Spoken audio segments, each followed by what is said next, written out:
GAB on November 11, which will effectively reduce by over a week our time to tackle the budget. However, if we adjust the calendar, they will be able to give it to us, according to them, on October 24.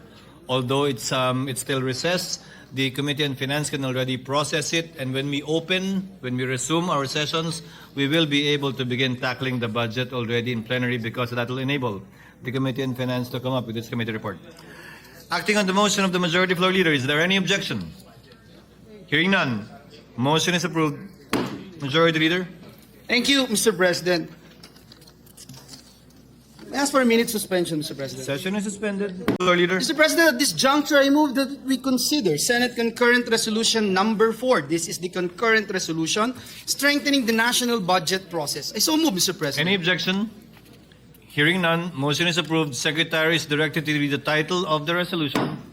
Concurrent resolution strengthening the national budget process by adopting and enforcing transparency and accountability measures to ensure public access to information and allow public participation in the deliberations of the 2026 General Appropriations Act.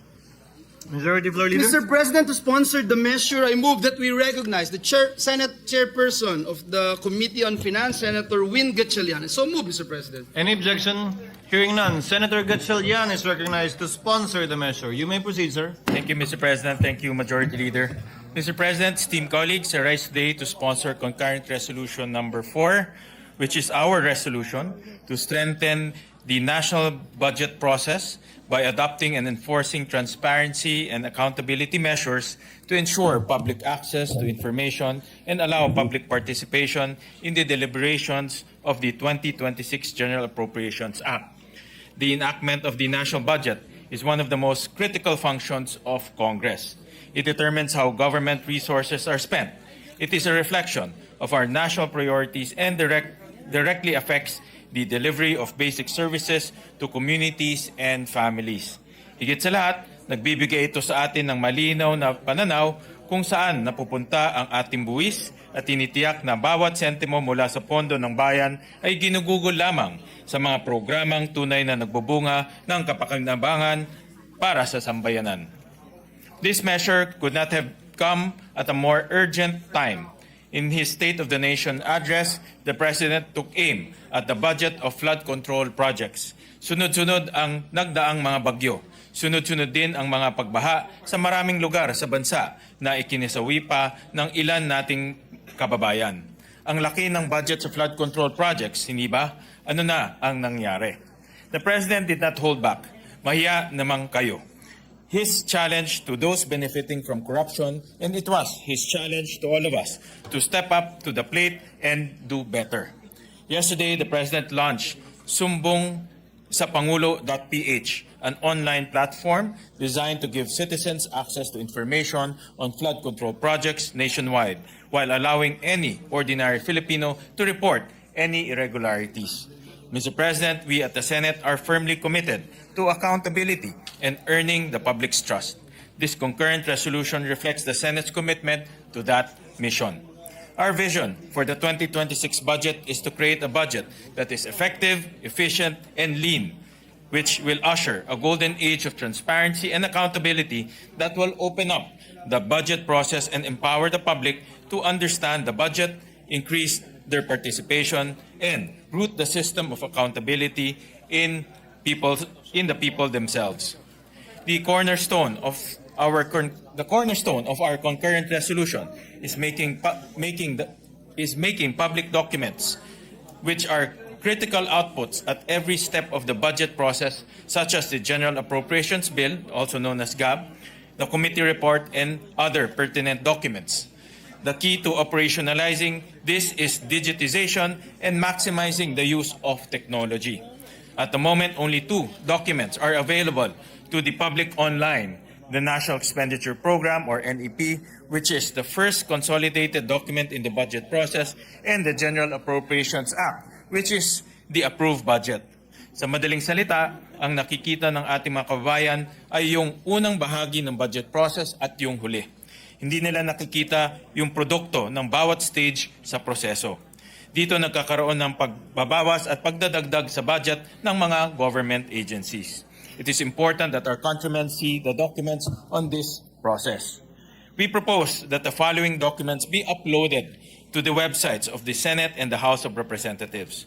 Number 1, the General Appropriations Bill, passed on third reading by the House of Representatives and transmitted to the Senate. Number 2, the Bicameral Conference Committee report and joint explanation of disagreeing votes of the Senate and the House of Representatives. We also urge the Department of Budget and Management at a later time to upload in its website duly received copies of the Budget Preparation Form 201, a budget preparation form used by the Philippine government agencies to submit their budget proposals to the DBM. We further propose that the following documents be uploaded to the website of the House of Representatives. Number 1, transcripts of House budget briefings, public hearings, and technical working group meetings. Number 2, the Committee on Appropriations report on the GAB. And number 3, journal records of the Senate plenary, journal of the Senate, journals of the House plenary deliberations. Thirdly, this resolution proposes that the following documents be uploaded to the website of the Senate. Number 1, transcript of Senate budget briefings, public hearings, and technical working group meetings. Number 2, Committee on Finance report on the GAB. Number 3, journal records of the Senate plenary deliberations. Number 4, GAB passed on third reading by the Senate. These documents contain the transcripts of budget briefings, public hearings, and plenary deliberations. Having access to these documents is vital to ensuring that the projects of each government agency are held to public account. In addition to the documents themselves, the resolution proposes that all uploaded documents will be in formats that are timely, comprehensive, and machine-readable. This saves time and ensures that the analysis of the documents is not compromised by poor document quality.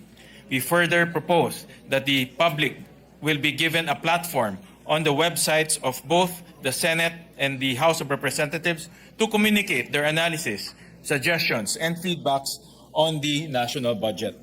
Creating a culture of transparency and accountability for the benefit of the public is nothing extraordinary. It is our duty as servants of the people. Mr. President, dear colleagues, before I end, I would like to thank you all for rallying behind this concurrent resolution. We filed this resolution unanimously. This is living proof that there is bipartisanship between the majority and the minority when it comes to transparency and accountability. This stands as our collective commitment to honest governance, and it is this representation's prayer that the fruits of our labor take root and transform our government. We can face our countrymen proudly and tell them this is where your taxes go. Thank you, Mr. President, esteemed colleagues. Hey, Mr. President. Noted and entered into the records. Majority Floor Leader. Yes, Mr. What is the President. pleasure of the Honorable Marcos? Yes, Mr. President, I just wish to observe something on number 3, line 26, page 3. Is that timely? While we are still in the sponsorship Okay, I'll wait. stage, Thank Mr. you. President, perhaps we can entertain the questions later on, Mr. President. We have a number of co-sponsors and a number of senators The wanting Chair will just to... dispose. We will act on Yes. the observation the and indulgence or of Senator perhaps Marcos. proposed amendment of the Honorable Marcos at a later time. Thank you. Thank you, Mr. President. Mr. President, this representation, together with the Senate President, Senators Francis Pangilinan and Lauren Legarda, would just like to insert into the records our co-sponsorship speech. May I put that into the record, So Mr. inserted. President? Mr. President, next to co-sponsor the measure is our Deputy Majority Leader, Senator J.V. Ejercito. I move that he be recognized, Mr. President. Senator J.V. Ejercito, our Senior Deputy Majority Floor Leader, is recognized for his sponsorship. You may proceed, sir. Mr. President, dear colleagues, good afternoon. I rise today to co-sponsor Senate Concurrent Resolution Number 4, which through the initiative of our Finance Committee Chairperson, Senator Gachalian, seeks to institutionalize strict transparency and accountability measure in the budget process.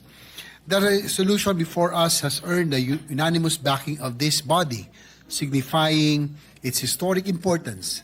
I am both honored and proud that on this issue, all 24 members of the Senate are speaking in a single unified voice. Ginoong Pangulo, malugod at buong puso nating sinusuportahan ang hakbang na ito sapagkat ang konstitusyon mismo ang nagtatakda at kumikilala sa karapatan ng sambayanan sa impormasyon ukol sa mga bagay o usapin sa pampublikong interes. Binibigyan pugay natin ang layunin ng hakbangin na ito na naglalayong buksan ang proseso ng pagbabalangkas ng ating national budget, ang tunay na dapat kumakatawan sa mga prioridad, adhikain at hangarin bilang isang bansa at hindi kailanman magsilbing daluyan ng makasariling interes ni numan. Simple lang po ang mensahe ng proposisyon at layunin natin. Ang buwis ay pera ng taong bayan. Bilang lingkod bayan ay tungkulin nating tiyakin ang karapatan ng bawat Pilipino na malaman kung paano ito ginagamit, ginagastos at kung aling mga proyekto ang binibigyan prioridad ng pamahalaan para sa kapakanan ng ating mga kababayan. Ginoong Pangulo, marahil po ay wala nang mas konkreto pa na forma ng pakikisa sa ating adhikain kundi ang pagsasabatas nito. Kinikilala natin na ang napapanahon na ang mga para isali sa diskusyon at pagbabalangkas ang taunang budget ng ating mga mamamayan.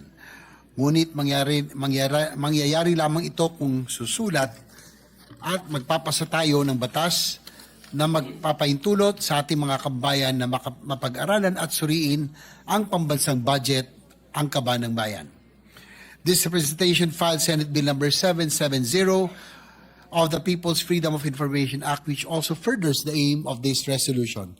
We included a provision emphasizing on the real-time public access to government proceedings, including all government consultation and deliberations of the Executive Department in the drafting of implementing rules and regulations in the connection of the enactment of laws, plenary sessions, committee hearings, bicameral conference, committee meetings, and all public consultations by Congress, and public hearings, oral arguments, and other similar proceedings of the Supreme Court, recognized to be open by its internal rules and jurisprudence. In providing real-time access to our citizens in every step, particularly in our budget deliberations, we will make significant strides in strengthening the right of information of our citizens, which lies at the very heart of democratic governance. Recognize that by making all information with respect to the national budget readily available, easily accessible and searchable, we open the floor for greater transparency, and by strengthening transparency measures in the budget process, we also reinforce democratic accountability in our government. Furthermore, we acknowledge that civic participation helps make governments more responsive, innovative, and effective. Ang pinaka-importante, Ginoong Pangulo, ay ang pagbubukas sa publiko ng pagdinig ng Bicameral Conference Committee na matagal na hindi open to the public. Kung wala tayong ginagawang mali, wala tayong dapat itago sa publiko. As public servants, we may always be reminded of the constitutional dictum that public office is a public trust. We may have been entrusted with a high level of trust from our constituents in the same manner that we owe in them a higher degree of service and return. Kung ang impormasyon ay kapangyarihan, tungkulin natin bilang mga halal na kinatawan ng sambayanan na buksan at gibain ang anumang pinto o hadlang na pumipigil sa malayang pagdaloy nito patungo sa taong bayan. Maraming salamat po, Ginoong Pangulo. Noted and entered into the records. Majority Leader. Mr. President, next to co-sponsor the measure is our distinguished Senate President Pro Tem, Senator Jinggoy Estrada. I move that he be recognized, Mr. President. Senator Jinggoy Estrada, our Senate President Pro Tem, is recognized for his sponsorship speech. You may proceed, sir. Thank you, Mr. President. Mr. President, this representation co-authored Senate Concurrent Resolution Number 4, a measure that seeks to strengthen the process of enacting the national budget through the enforcement of transparency and accountability measures, with the certainty that it is a significant initiative to promote democracy and good governance in our country. With the permission of the principal author and sponsor of the measure, Senator Gachalian, our Committee on Finance Chairperson, it is an honor to co-sponsor Senate Concurrent Resolution 4 to manifest my full support for the immediate adoption of the same. Ginoong Pangulo, karapatan ng ating makababayan na malaman ang madetalye at proseso ng pambansang paggugol ng ating sinasabatas sapagkat sila ang tunay na may kapangyarihan sa ating demokratikong pamamahala at tayo ay pawang mga kinatawan lamang.